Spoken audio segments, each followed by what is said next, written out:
Is the personal life of politicians our concern? Is it relevant? Is it important? Well, when it comes to somebody who cheats on their husband or their wife, of course, Boris Johnson came to number 10 with a reputation for dishonesty and infidelity, with a reputation for blinkered morality.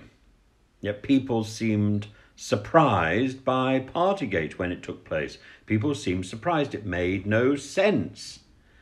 Actually, what made no sense was to fuss about breaking a lockdown law that he had imposed when he didn't think it was important, because that was in his character.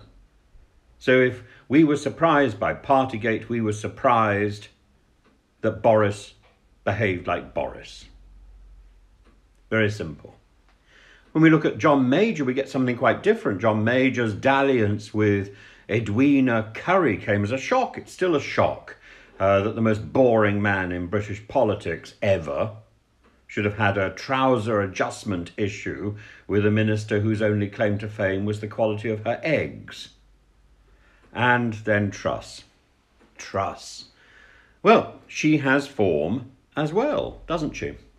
Her marital rectitude was shattered by what? By ambition to bed a useful rising star in Mark Field.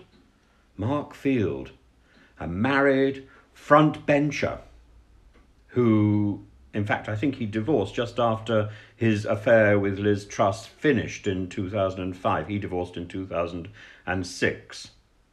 And Truss had been asked to shadow Mark Field, who then was a key member of David Cameron's shadow cabinet.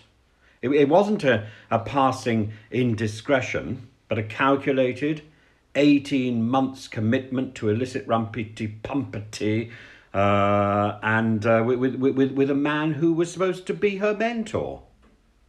That's the same man, incidentally, who was caught on camera manhandling a Greenpeace protester in 2019, and that led to allegations of assault and to him being suspended as a minister and indeed being accused of breaking the ministerial code.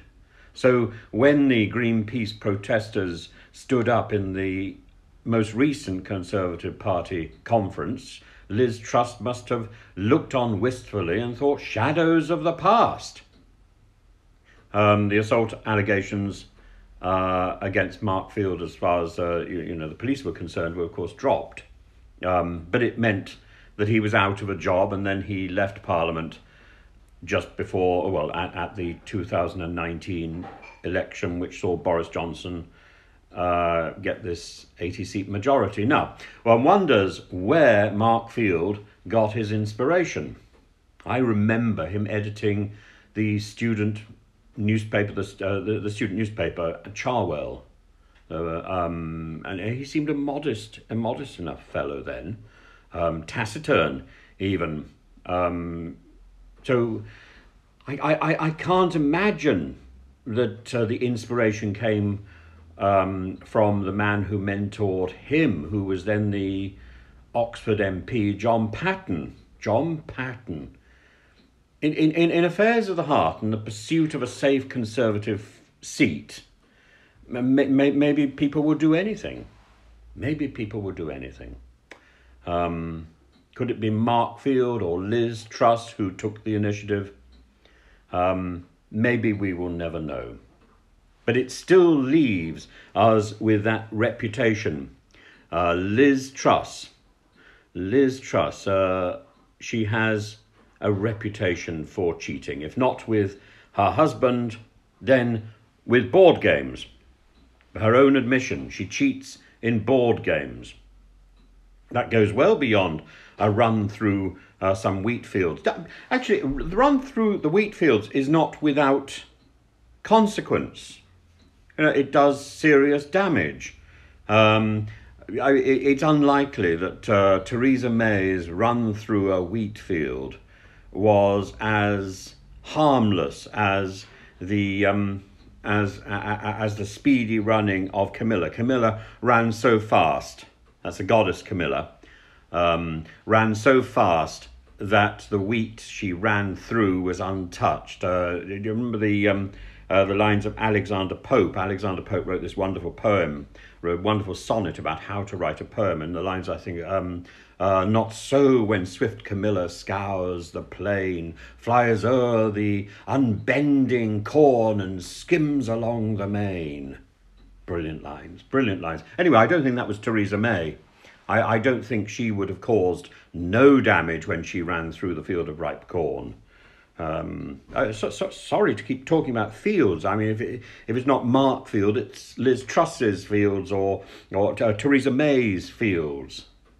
You know, 5 minutes of Theresa May's frolicking and serious farming financial irresponsibility, but nothing like the damage done by Liz Truss and Quateng in 1 week. Truss's dalliance with Mark Field, with board games, with my friend Boris, is an association with what? With cutting corners. So it makes her trick on the Bank of England look like a sleight of hand in Scrabble. It also makes her behaviour entirely predictable and fully explainable.